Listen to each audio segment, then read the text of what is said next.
Ada orang yang moralnya bagus tapi ajarannya berantakan, itu paling gampang tersesat. Makanya saya sering contohkan kalau Anda berurusan dengan saksi Yehova, moralnya, kalau Anda tidak tahu dia punya isi ajaran, Anda cuma lihat moralnya, kalah kita. Kita emosional, temperamental, ya tersinggung sedikit mundur. Dia tidak, kau usir dia datang kembali. Saksi Yehova.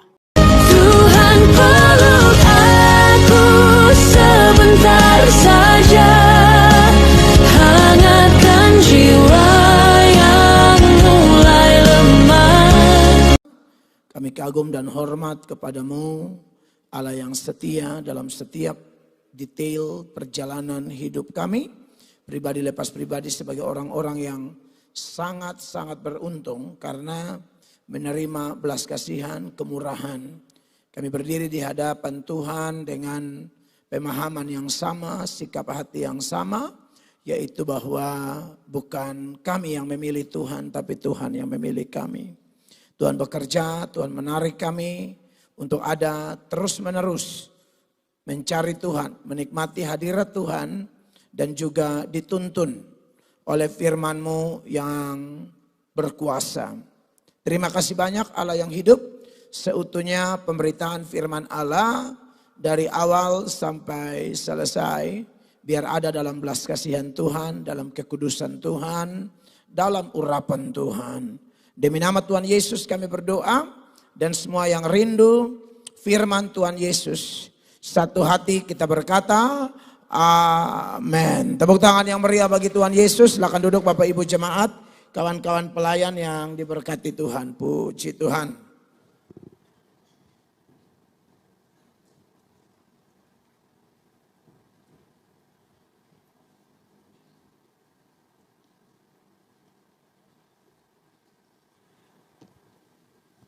Baik, puji Tuhan, shalom. Jemaat yang diberkati oleh Tuhan Yesus.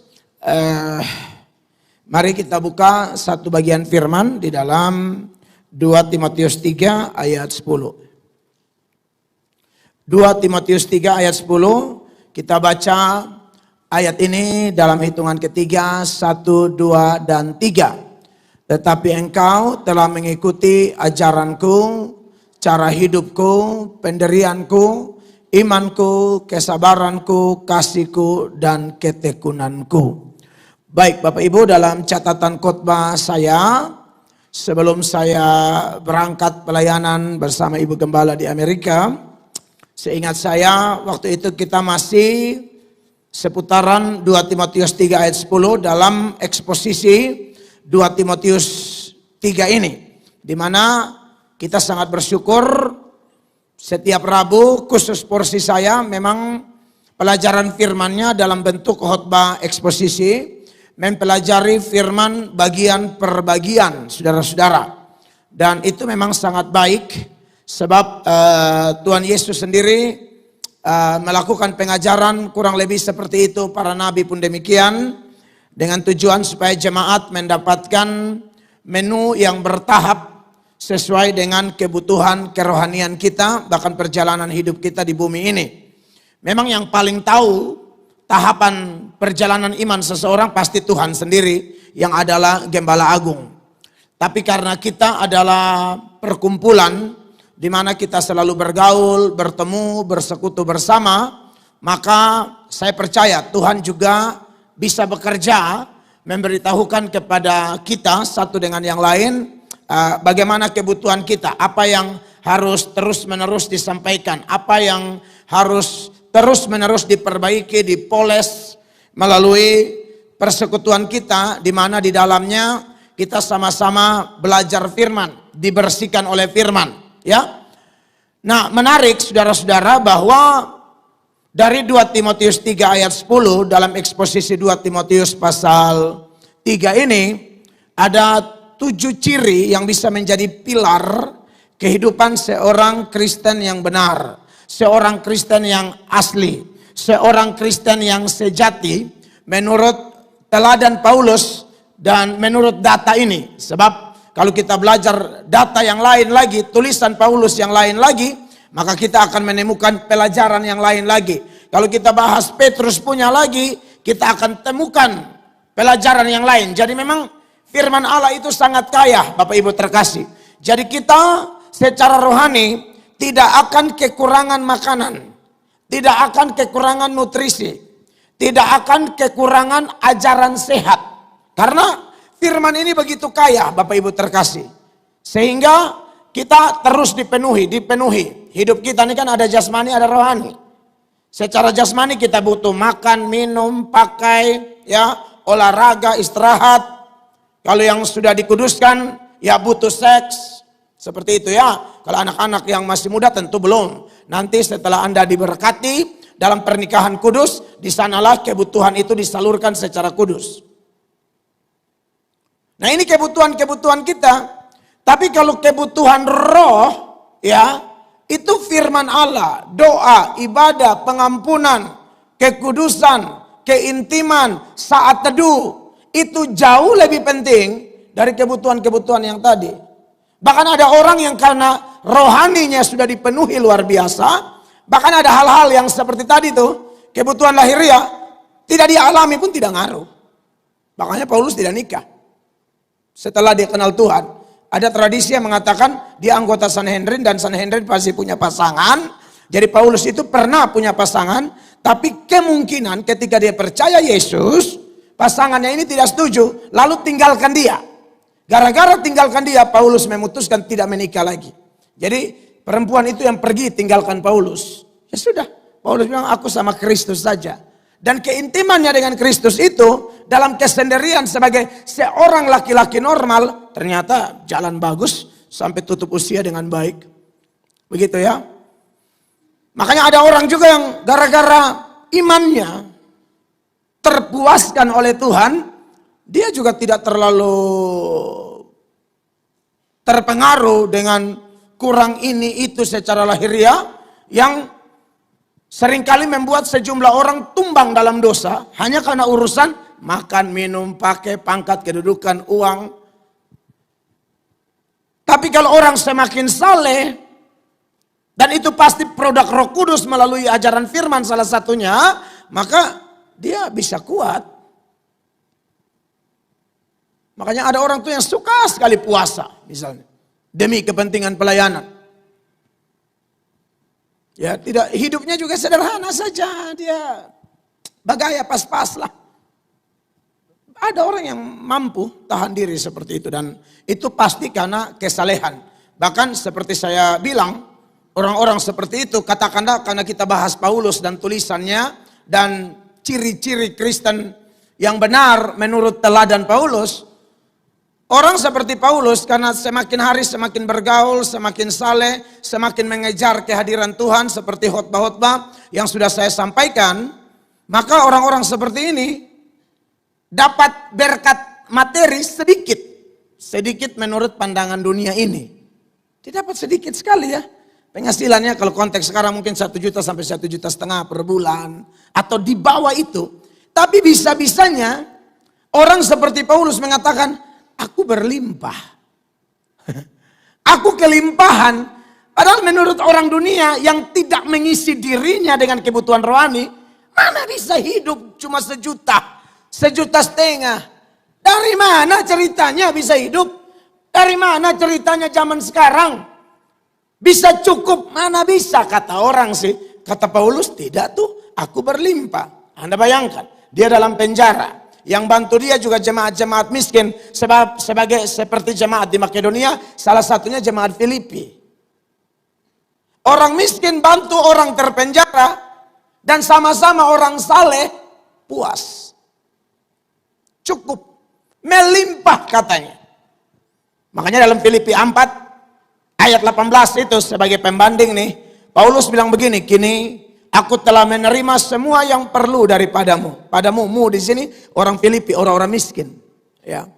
Malahan lebih daripada itu. Aku berkelimpahan. Anda lihat ini. Ini dapat sedikit menurut dunia. Tapi orang saleh bilang apa? Aku melimpah. Makanya saya sering ketemu orang. Makan tidak lauk, tidak lengkap. Tidak lengkap. Tidak terlalu berminyak. Kayak beberapa rumah tangga yang mus minyak betul-betul. Minyak lemus merah. Apalagi kalau fuga-fuga ya kan. udang, ini musbaminya merah, orange, hijau. Di meja tuh pokoknya itu warna tuh bikin lapar banget gitu kan.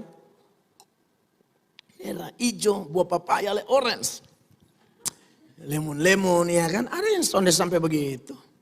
Tapi makan bersyukur, rasa melimpah sekali. Kenapa ada orang-orang begitu? Ya mirip Paulus, saleh. Mirip Paulus yang melihat bahwa hidup ini bukan hanya kebutuhan lahiriah.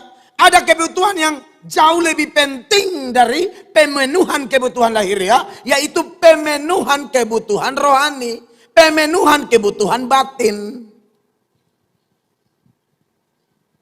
Begitu. Makanya saudara-saudara kembali kepada 2 Timotius 3 ayat 10. Luar biasa.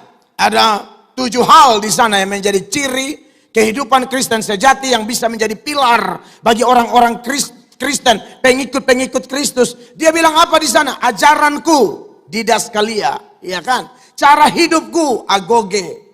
Pendirianku, protesis bahasa Yunaninya. Imanku, pistis. Kesabaranku, makrotumia. Lalu apa lagi? Kasihku, agape, ya kan? Dan ketekunanku, hipomone. Nah, menarik Bapak Ibu terkasih bahwa kalau kita bicara tentang 7 hal ini, seingat saya sebelum saya ke Amerika, kita masih berputar-putar di didaskalia. Didaskalia ini, saudara-saudara, ini satu amanat yang memang harus diwariskan turun-temurun. Paulus diajar oleh Tuhan Yesus, lalu Paulus ajar kepada Timotius, dan Paulus bilang kepada Timotius, kau cari lagi orang yang dapat dipercaya, yang juga cakap mengajar, sehingga didaskalia ini, ajaran ini bisa disalurkan, diwariskan lagi kepada generasi selanjutnya, angkatan selanjutnya, orang lain lagi. Makanya dalam 2 Timotius 2 ayat 2, Rasul Paulus bilang begini sama Timotius, apa yang telah engkau dengar daripadaku di depan banyak saksi, percayakanlah itu kepada orang-orang yang dapat dipercayai, yang juga cakap mengajar orang lain. Saya pribadi sangat dipenuhi syukur ketika saya kalau ikuti khotbah adik-adik saya, ya, saya nonton, kadang-kadang menangis sendiri, ya. Apa yang saya terima dari pengajar-pengajar di atas saya, di mana pengajar-pengajar itu terima lagi dari orang-orang yang mengajar mereka, lalu yang dari mengajar mereka terima lagi dari orang-orang yang mengajar mereka, dan orang-orang itu semua pasti terima dari Tuhan dan Roh Kudus. Lalu kalau kami ajar, lalu ada anak-anak muda, bapak-bapak atau siapapun yang ajar firman dengan penuh kehati-hatian, ya. Sekalipun memang ada data mengatakan pengetahuan kita tidak sempurna, ajaran kita belum lengkap, nubuatan kita belum lengkap, tapi itu bukan alasan untuk tidak belajar, itu bukan alasan untuk patah semangat, ya. Kita tetap berusaha, pakai otak kita semaksimal mungkin, karena Tuhan menuntut kita mengasihi Tuhan dengan segenap akal budi. Kurang-kurang gak ada masalah, yang penting jangan sesat. Ya, sesat dan salah itu 2 hal yang berbeda. Kalau salah bukan hal-hal dasariah, itu berkaitan dengan hal-hal yang tidak dasariah. Ya, seperti satu gereja boleh tepuk tangan atau tidak, itu bukan dasariah. Tapi kalau yang dasariah seperti Tritunggal, Kristologi, Eklesiologi, ya, Bibliologi, Pneumatologi, itu doktrinal semua tuh. Predestinasi, bla bla. Itu kalau sudah menyimpang dari itu ya namanya sesat. Ya. Jadi saya senang begitu kalau ada warisan rohani yang turun, ya. Apalagi itu juga bisa turun ke anak-anak kita. Karena memang prinsip perjanjian lama, perjanjian baru sama. Ajaran murni harus diwariskan. Ajaran murni di didaskalia harus diulang-ulang. Ya. Dan dalam konteks Kristen, pengajaran harus kristosentris, berpusat pada Kristus. Salah satu data yang saya khotbahkan di ibadah raya Minggu adalah 2 Korintus 4, di mana ayat 5 sempat kita bahas di dalam Jumat Agung 2026, sebab bukan diri kami yang kami beritakan, tetapi Yesus Kristus sebagai Tuhan dan diri kami sebagai hamba-Mu karena kehendak Yesus. Jadi segala sesuatu dari Yesus, oleh Yesus, untuk Yesus, bagi Yesus. Ajaran yang meninggikan Yesus, ajaran itu satu paket akan menundukkan manusia. Ulang ya Bapak Ibu ya. Ajaran yang meninggikan Yesus pasti menundukkan manusia. Makanya Yohanes Pembaptis bilang, dia harus semakin besar, aku semakin kecil. Jadi kalau ada orang sekalipun bicara nama Yesus, tapi dia dengan Yesus sama tinggi, ini orang pembohong besar. Dia fasih lidah, dia hafal ayat, dia tahu bahasa Yunani, dia tahu ilmu tafsir, tapi dia tidak sungguh-sungguh meninggikan Yesus dari hati yang jujur. Karena dia dengan Yesus mau sejajar, tidak bisa. Kristosentris, Yesus ditinggikan, manusianya ditundukkan. Begitu. Baru Allah dimuliakan. Tanpa itu tidak ada kemuliaan bagi Allah. Karena orang semua sibuk meninggikan diri sama tinggi dengan Yesus. Tidak bisa begitu dong. Nanti gereja tidak jalan, fellowship tidak jalan, pelayanan tidak solid, tidak kompak.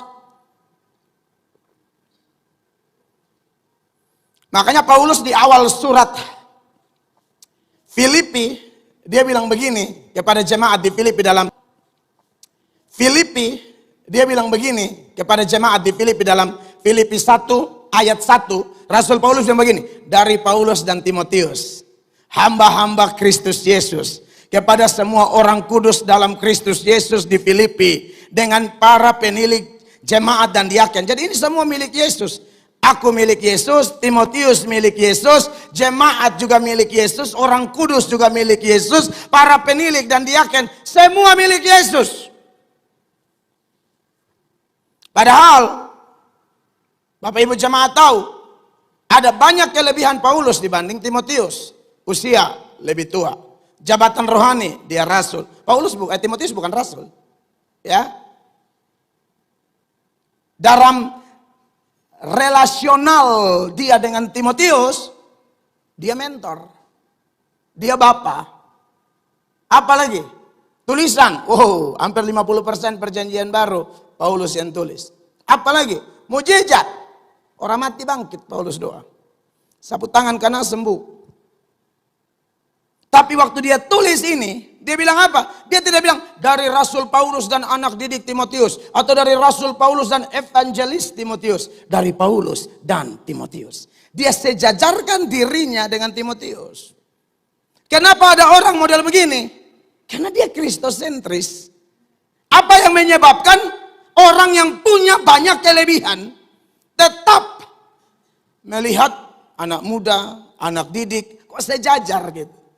Apa yang menyebabkan? Kalimat selanjutnya itu jelas. Dari Paulus dan Timotius, hamba Kristus Yesus. Yang namanya hamba itu semua sama. Kalau alasan struktural, lalu kita harus ada penghormatan karena struktur, boleh-boleh saja. Tapi tidak kemudian membuat, karena saya gembala, atau saya ketua wilayah, atau saya ketua sinode, ketua BPD, semua dengar. Lu diam. Tidak bisa begitu. Mungkin ada saat begitu kalau benar. Kalau tidak benar tidak bisa diam, harus lawan.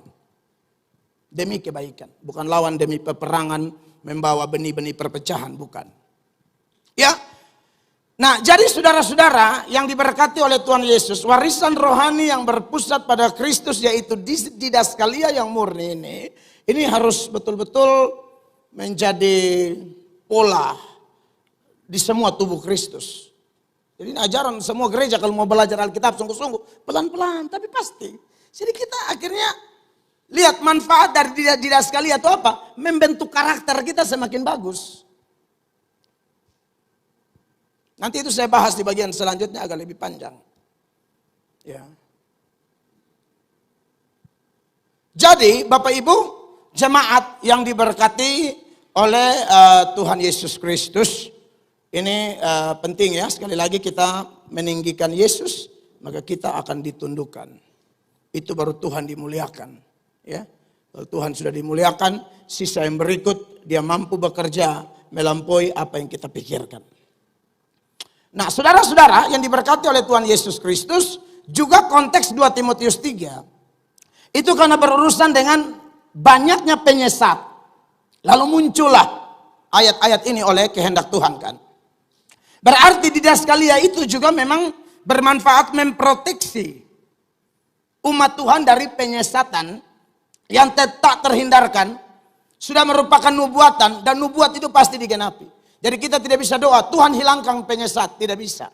Dia harus banyak, dia harus tambah, tapi di situ bagus supaya kita juga kelihatan kita ini asli atau kita satu merek dengan mereka.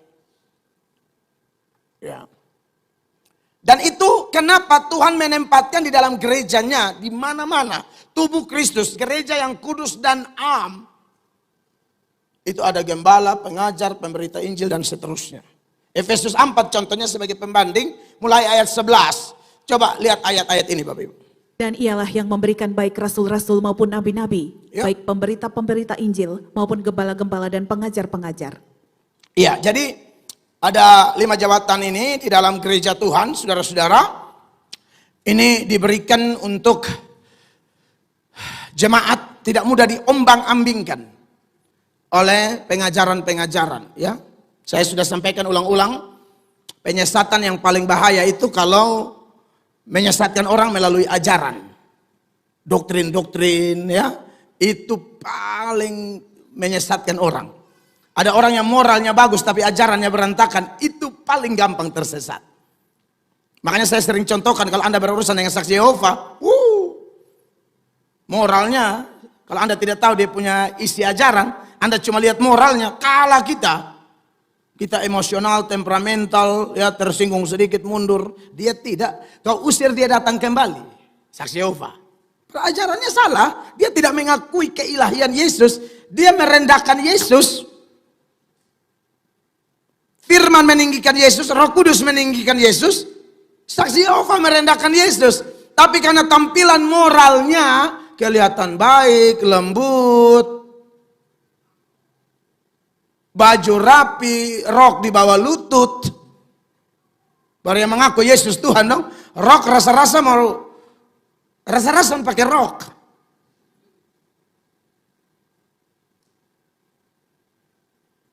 Secara moral kau mau lawan sama saksi Yehova, kalah kau.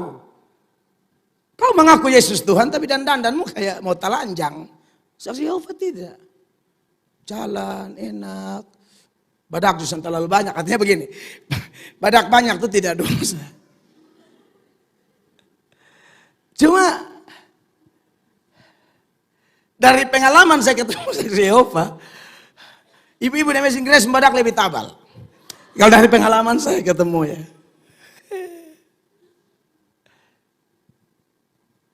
Jadi orang kalau hitung-hitungan, andai kata ada orang yang bodoh hanya ukur orang dari badak. Kan kita kan susun di level ukur orang dari badak, bukan? Kalau hanya ukur dari badak, oh dong lebih memilih saksi Yehova. Ini pun lebih masuk akal, ya kan?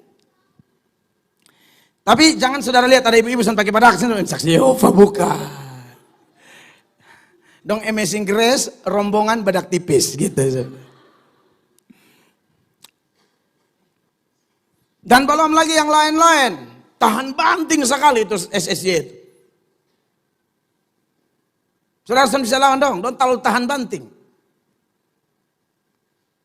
Ya, maka dari itu jemaat yang diberkati oleh Tuhan Yesus adalah rasul-rasul, nabi-nabi, pemberita-pemberita Injil, gembala-gembala dan pengajar-pengajar. 12 berkata, untuk apa? Memperlengkapi orang-orang kudus bagi pekerjaan pelayanan, bagi pembangunan tubuh Kristus. Jadi ajaran yang murni sudah pasti.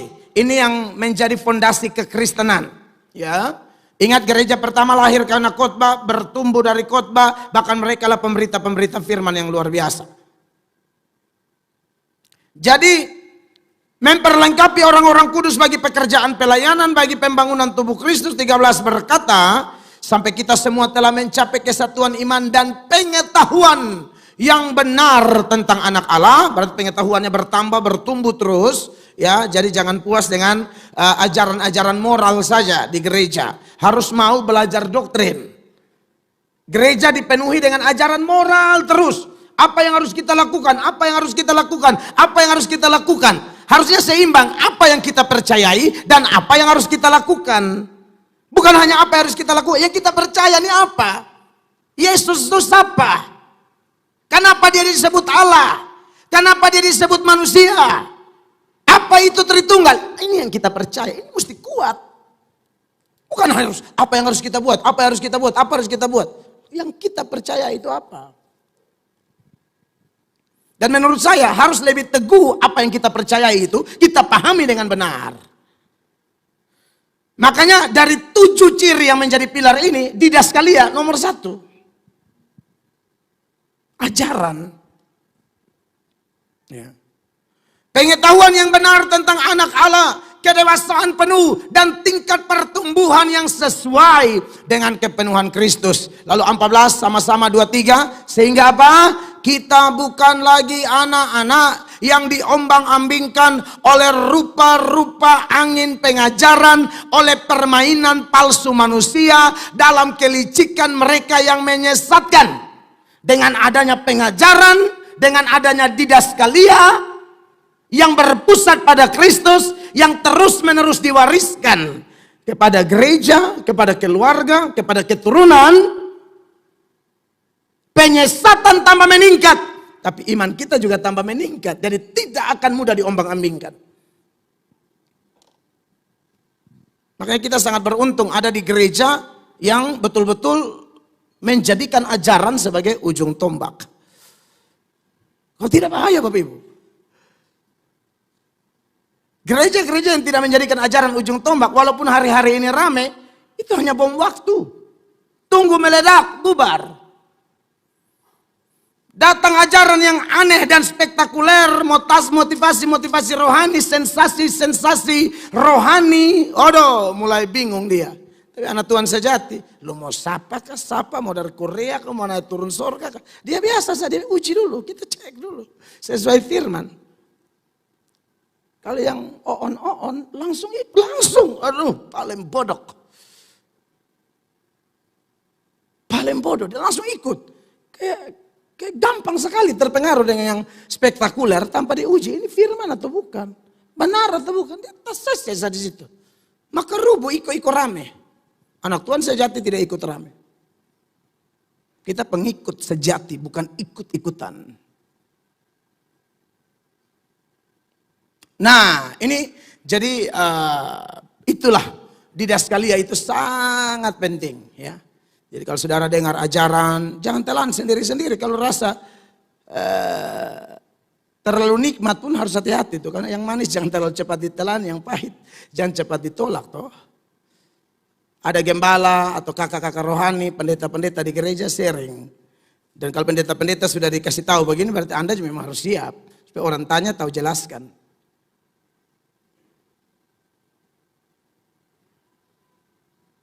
Begitu. Nah, Bapak Ibu jemaat, tapi salah satu yang juga penting tentunya adalah didaskalia itu kan mempengaruhi karakter ya. Ya. Makanya saudara-saudara diberkati oleh Tuhan Yesus, dari 7 daftar setelah didaskalia ada yang namanya agoge. Agoge ini saudara-saudara dalam 2 Timotius 3 ayat 10 yaitu cara hidupku. Ini gaya hidup, pola hidup yang konsisten, punya integritas baik secara privat maupun publik. Dia mau sendiri, mau dirame-rame, kelompok kecil atau kelompok besar, kelihatan atau tidak kelihatan, dia mempunyai agoge, mempunyai cara hidup yang luar biasa, yang dihasilkan dari didaskalia yang murni, ajaran yang murni.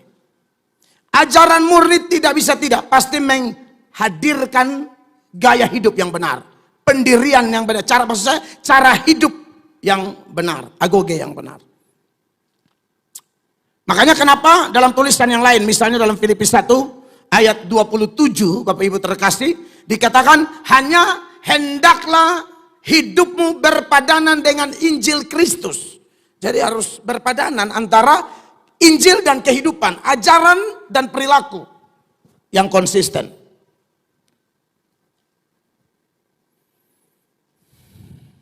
Ini kita semua harus berusaha, ya. Tidak bisa main-main di sini.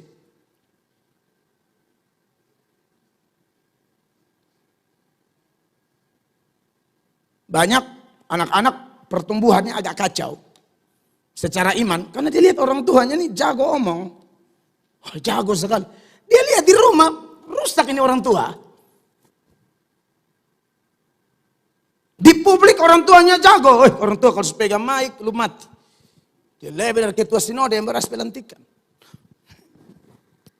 Hanya masalah di rumah. Di mana lihat bapak ini ada gila setengah. Tapi kalau dia tampil, dia pun hebat. Publiknya bagus, privatnya bermasalah. Jadi agoge yang cacat begitu. Tidak ada transformasi hati di situ. Secara eksternal bagus, hati tidak berubah. Menghasilkan karakter buruk, jago acting. Saya kalau seorang papa yang buruk. Saya kalau seorang suami yang buruk, rasanya saya bohong kalau saya bicara begitu. Istriku lihat apa? Anak-anakku lihat apa dari saya?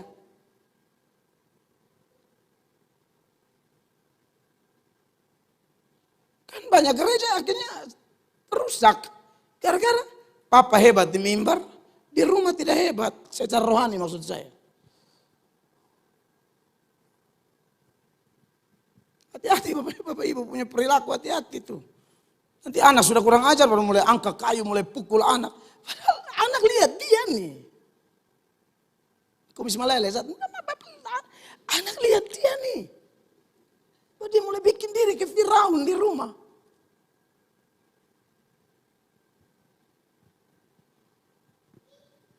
Anak lihat dia nih. Beb mama model ke Isabel. Maksudnya, Isabel istri Ahab. Penyembah berhala. Mama hebat di Amazing Woman. Mama hebat di Singers. Mama buruk di rumah. Itu soal.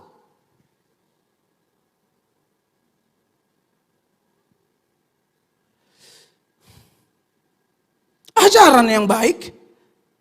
Perilakunya harus baik. Hendaklah hidupmu berpadanan dengan Injil. Saudara mau tipu siapa? Masalahnya saya pernah bilang di sini. Dan ini tak terbantahkan memang. Kehidupan Kristen kita, pelayanan kita, itu seperti kita bermain teater. Dan penontonnya alat Tritunggal. Penontonnya alat Tritunggal. Ya Bapak Ibu terkasih. Bukan sesama kawan, kaum wanita atau kaum pria.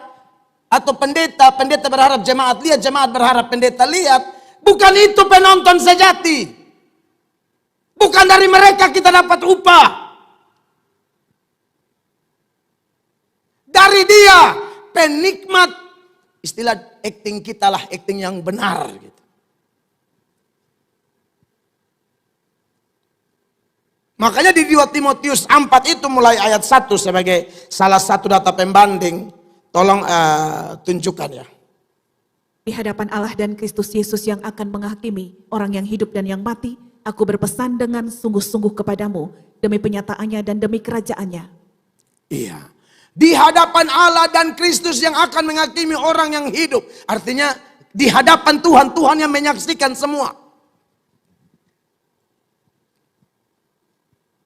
Jadi Bapak Ibu jemaat, termasuk saya sendiri. Ya, ini memang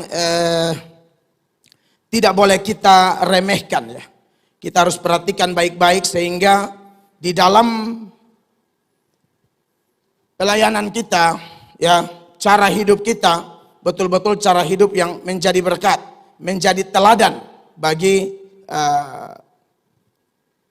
sekeliling kita. Dan selalu ingat, Tuhan awasi kita.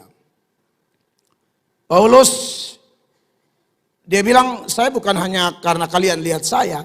Masalah Allah adalah saksi. Seperti dia ngomong sama Timotius dalam 2 Timotius 4 ayat 1 ini. Ya.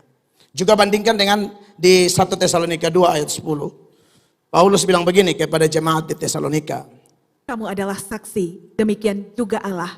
Betapa saleh, adil, dan tak bercacatnya kami berperilaku di antara kamu yang percaya. Iya.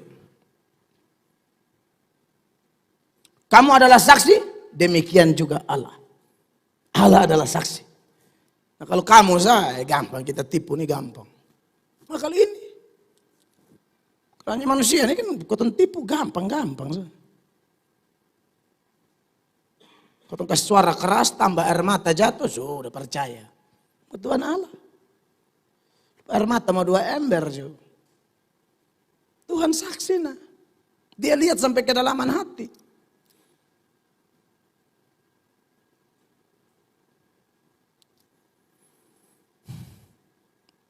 Saya dan Mama Gembala waktu di KKR di Washington DC. Ada satu kota dekat Washington DC namanya Maryland. Di situ KKR gabungan gereja-gereja se-Maryland, Washington DC area itu.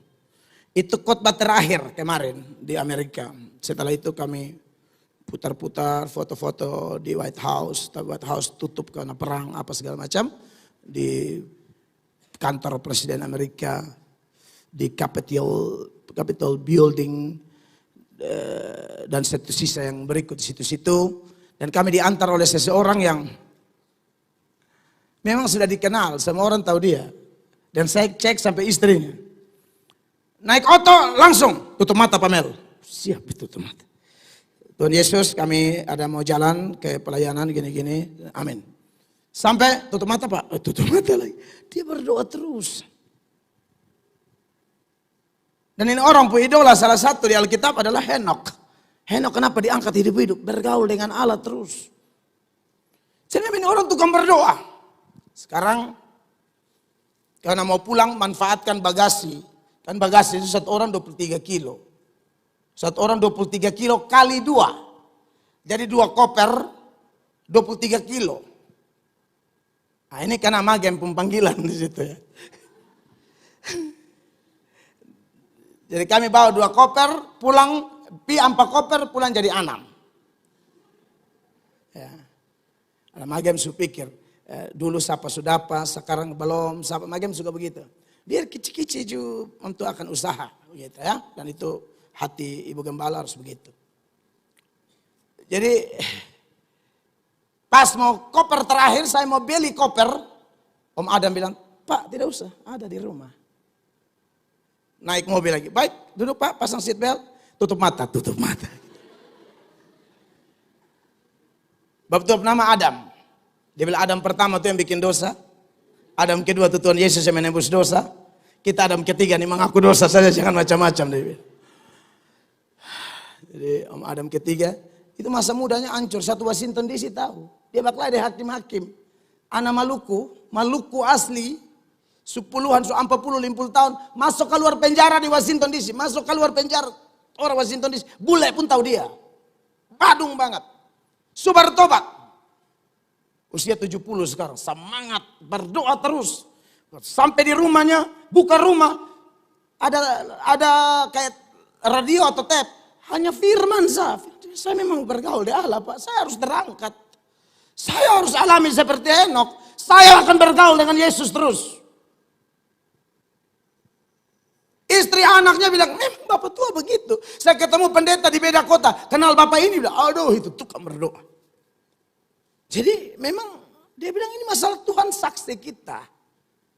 Kita diawasin sama Tuhan. Kita diawasi sama Adam kedua katanya. Yaitu Yesus Kristus. Jadi saya bergaul dengan orang-orang begitu tambah pengalaman. Oh, puji Tuhan, puji Tuhan. Saya sedikit doa. Dan kalau Anda pernah baca sejarah hamba Tuhan dari Inggris nama Smith Wigglesworth. Saya lupa ya dia punya cerita. Ada sekitar 20-an orang mati bangkit melalui pelayanannya. Orang mati bangkit. Ada orang mati dia bilang kembalikan nyawanya Tuhan hidup. Tukang pipa air, kalau salat cuma kelas 5 SD. Pokoknya tiap 15 menit baca Alkitab. Tiap 15 menit baca Alkitab. Tiap 15 menit baca Alkitab. Dalam sebuah kesaksian, seorang ibu datang sakit mulutnya luka semua. Sakit apa ibu? Mulut luka semua. Smith tampeleng. Bak! Itu ibu tampeleng. Bak! Bak!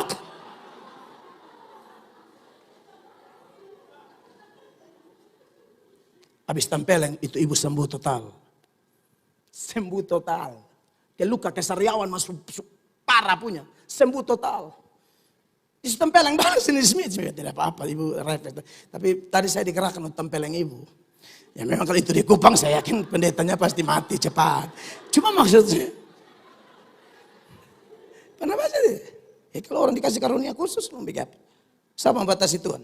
Coba kasih data yang membantai. Kalau independen God, dia kasih karunia, lu mau larang. Ya tapi tentu itu terlalu istimewa. Dan saya harap jangan ada yang kena baca itu buku lalu iko-iko. Baik sakit apa? Mata kiri lampang. Baik pun cucu dan brimob semua nih. Lu pasti lumpuh Pak. Gegana men.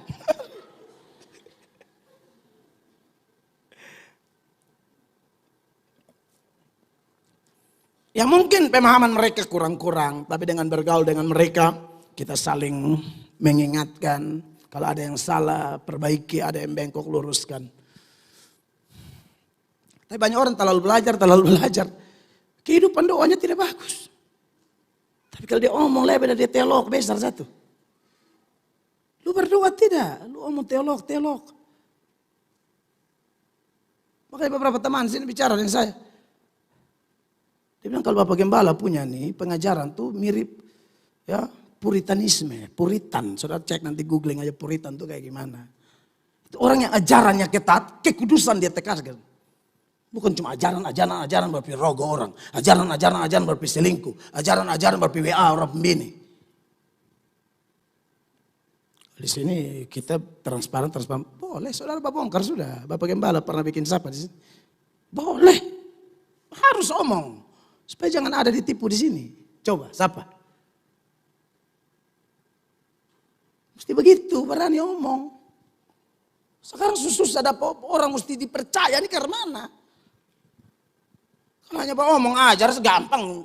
Lu latih omong aja, public speaking, lu tinggal chat GPT, AI, lu klik aja teologi bagus. Lu pintar.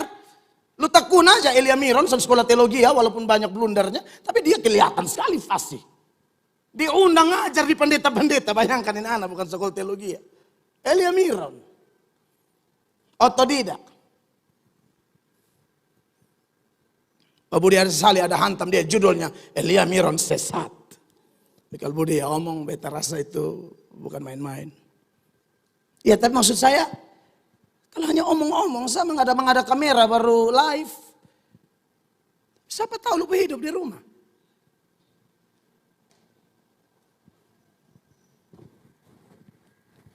Makanya saudara-saudara, kenapa tahu-tahu saya ngomong begini? Karena saat saya belajar ya, 2 Timotius 3 ayat 10 setelah di Daskalia ada agoge, pikiran saya digiring oleh Tuhan untuk ingat nats tertentu yang mengingatkan kita, tidak semua orang yang ajar benar, perilakunya benar. Yang seharusnya adalah ajaranmu benar, pandanganmu benar, penekananmu benar. Tidak sekalian menjadi ujung tombak, tapi disusul oleh agoge yang adalah paket yang tak bisa dipisahkan dari karakter seorang hamba Tuhan sejati, Kristen sejati. Karena waktu belajar ini saya digiring oleh Tuhan, ya. Karena Bapak Ibu juga tahu Tuhan membuat saya menghafal banyak ayat. Dan itu satu keuntungan yang Tuhan beri bagi saya. Sehingga kalau saya belajar khotbah tertentu, nanti Roh Kudus bawa beta pi ayat-ayat lain. Nah di situ beta selalu sedikit itu ayat pembanding. Karena bagaimanapun ayat itu saling mendukung. Tidak mungkin saling bertentangan. Ternyata ada orang-orang ajarannya benar, perilakunya tidak benar. Dan ini kontras dengan Paulus yang kita sedang pelajari dalam 2 Timotius 3 ayat 10. Pak Higen kalau tidak salah ya pernah tanya sama saya. Oh Bapak Gembala ternyata bisa juga orang tidak benar tapi ajaran benar. Oh betul Pak. Karena itu memang ada ayatnya. Orangnya kurang ajar tapi dia punya ajar bagus. Dengar kalau kita tidak bergaul dan dia kita tidak tahu siapa dia. Kalau kita hanya dengar khotbahnya. Kebenaran. Wow. Tapi kalau bergaul dan dia 2 bulan, 3 bulan kau akan tahu dia siapa.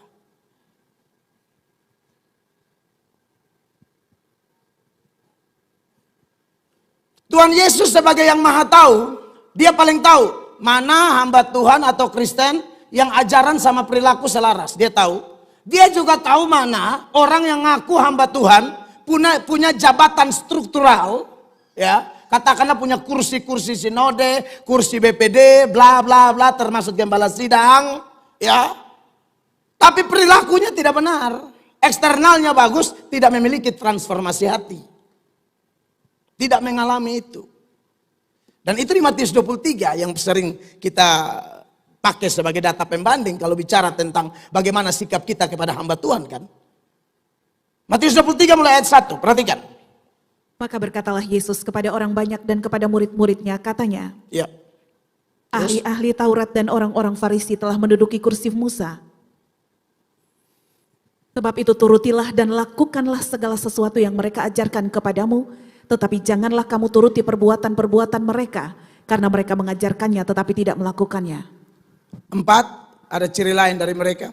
Mereka mengikat beban-beban berat lalu meletakkannya di atas bahu orang, tetapi mereka sendiri tidak mau menyentuhnya. 5, Semua pekerjaan yang mereka lakukan hanya dimaksud supaya dilihat orang. Mereka memakai tali sembayang yang lebar dan jubah yang panjang. iya, jadi agak beda, bukan agak beda lagi, kontras antara mereka dan Paulus. Ya, mereka pakai otoritas struktur, jabatan. Paulus tidak, otoritas relasi dengan Paulus. Paulus dengan Timotius seperti itu. Kalau ini dengan umat, hanya dari tahta saja. Jadi mereka karena, dan itu juga ada pengaruh loh Bapak Ibu bisa temukan di mana-mana. Biar pendetanya busuk, jahat, perokok, pemabok, tapi struktur dia pemimpin, orang gugup. Pendetanya iblis, tapi di struktur mau lawan. Beda sama Paulus. Kalau ini dari posisi jabatan, Paulus turun lapangan, bergaul. Timotius lihat dia dari kedekatan. Makanya dia berani ngomong, kan kau sudah tahu ajaran dan gaya hidupku. Kenapa bisa tahu? Kan aku tidak ngomong dari kursi, saya bergaul sama kamu.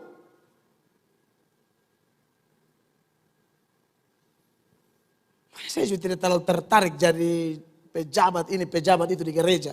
Untuk sementara belum. Nanti suatu saat mangkali ya, bisa juga. Tapi saya lagi gumuli-gumuli saja kalau Tuhan izinkan. Tapi kalau kayak ada ambisi mus duduk di kerusi.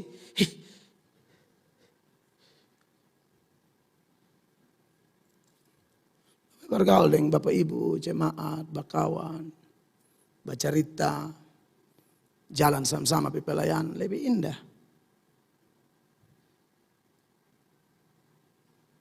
Dengan bergaul, tahu ada bapak-bapak yang pelayanan main banting-banting bibir terus mulu asam. Lagi berjuang berhenti rokok, kan keren. Kenapa Pak? Kata ada berjuang nih Bapak, kuat Bapak. Bisa itu saja. Iman bisa kasih pindah gunung, cuma rokok di bibir. Gunung saya pindah, filter. Putih sah.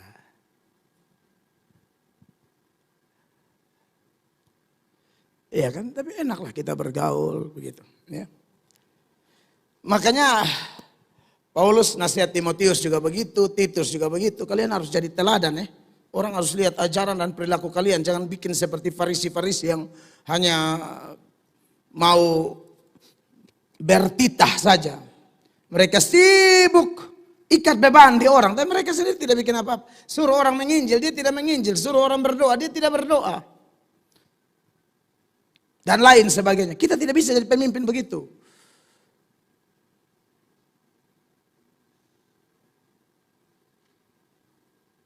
Dan jemaat memang harus jujur ya. Ini psikologi jemaat nih. Jemaat lebih suka lihat teladan daripada khotbah panjang. Ini psikologi jemaat loh ya. Jemaat lebih suka lihat teladan daripada khotbah panjang. Kalau bisa khotbah panjang teladan cukup kuat. Haleluya, puji Tuhan, berkat lengkap.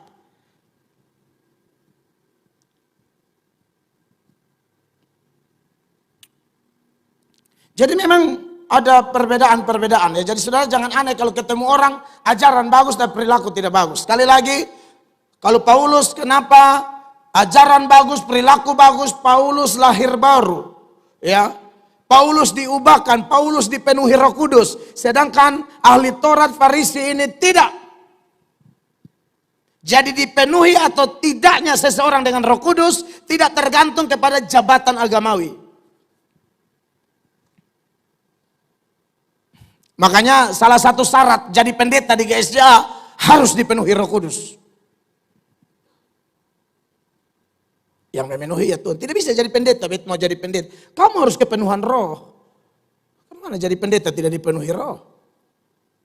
Apa dipenuhi roh artinya? Dikuasai, dipimpin roh. Bagaimana supaya dikuasai dan dipimpin roh? Selalu punya keintiman dengan dia. Melalui doa-doa pribadi, baca Alkitab. Jaga sikap, jaga mulut. Itu ciri orang sedang bergaul dengan Tuhan. Angkat tangan di sini saya mau cabuin lampu-lampu semua. Tapi kalau tidak jaga mulut, Yakobus bilang kamu tidak ibadah kamu.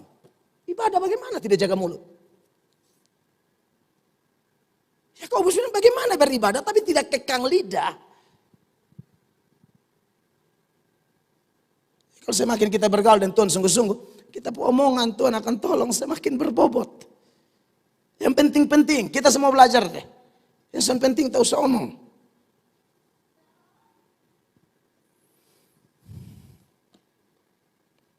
Kita semua belajar, pasti bisa. Tuhan tolong kita lah. Supaya jangan ada kata sia-sia, mubazir. Ada ayat bilang kata sia-sia dipertanggungjawabkan di akhir zaman. Jadi Bapak Ibu jemaat yang diberkati oleh Tuhan Yesus Kristus. Lalu jelas bahwa orang-orang Farisi ahli Taurat yang ajarannya benar tapi perilakunya tidak benar. Jelas ini berpusat pada diri mereka, bukan pada Tuhan. Semua pekerjaan yang mereka lakukan hanya dimaksud supaya dilihat orang. Jadi motivasinya cari kemuliaan diri, cari kemuliaan diri. Tapi Paulus cari kemuliaan Allah. Makanya kenapa dia berpusat pada Kristus, meninggikan Yesus, merendahkan diri, memuliakan Allah. Semua kita hidup harus memuliakan Allah Bapak Ibu. Apapun yang kita lakukan harus bagi kemuliaan Tuhan. Ingat 1 Korintus 10 ayat 31. Mau hal besar, hal kecil, hal remeh harus untuk kemuliaan nama Tuhan. Ya, aku menjawab, jika engkau makan atau jika engkau minum, atau jika engkau melakukan sesuatu yang lain, ya, apapun itu, mau makan, minum atau yang lain. Termaksud saudara sebagai PNS, sebagai polisi, ya bergerak dalam dunia kesehatan, bisnis, usaha. Semuanya itu untuk kemuliaan Allah. Tadi jam 5 saya dijemput oleh jemaat. Karena saya mesti melayani dalam kesehatan, bisnis, usaha. Semuanya itu untuk kemuliaan Allah. Tadi jam 5 saya dijemput oleh jemaat. Karena saya mesti melayani dalam peresmian sebuah bisnis jemaat. Hadirlah di situ orang Islam, Katolik, segala macam, Hindu. Lalu saya khotbah. Saya tekankan di situ. Saya bilang saya tahu ada Islam di sini, ada Hindu, ada Katolik. Saya berdasarkan firman Tuhan Yesus Kristus. Lalu saya mulai ajar banyak hal. Intinya bahwa kerja apa-apa untuk kemuliaan Allah. Dan bagaimana bisa kerja untuk kemuliaan Allah? Ya harus bertobat. Tidak bisa memuliakan Allah tanpa pertobatan. Farisi ahli Taurat ini tidak bertobat tapi dapat jabatan. Saudara yang punya jabatan apa saja, mau di gereja atau di pemerintah. Saudara kalau dengar ini poin, kau harus menangisi dirimu kalau kau punya jabatan tapi kau tidak bertobat. Harus menangisi dirimu. Ada jabatan, ada posisi, tapi tidak ada Kristus di hidupnya. Nanti kau capek bertugas, manusia angkat jempol, orang segan kamu, tapi kalau tetap dalam posisi itu kau mati pasti masuk neraka. Pasti masuk neraka dong, mana bisa masuk surga orang begitu. Walaupun di KTP mu tulis Kristen, su Kristen kau bikin terang tambah pakai stabilo, tetap masuk neraka. Saya omong di depan orang-orang Islam, pengusaha Islam, Hindu, Buddha tadi, beta omong. Wih, kesempatan beta beritakan warna Kristen.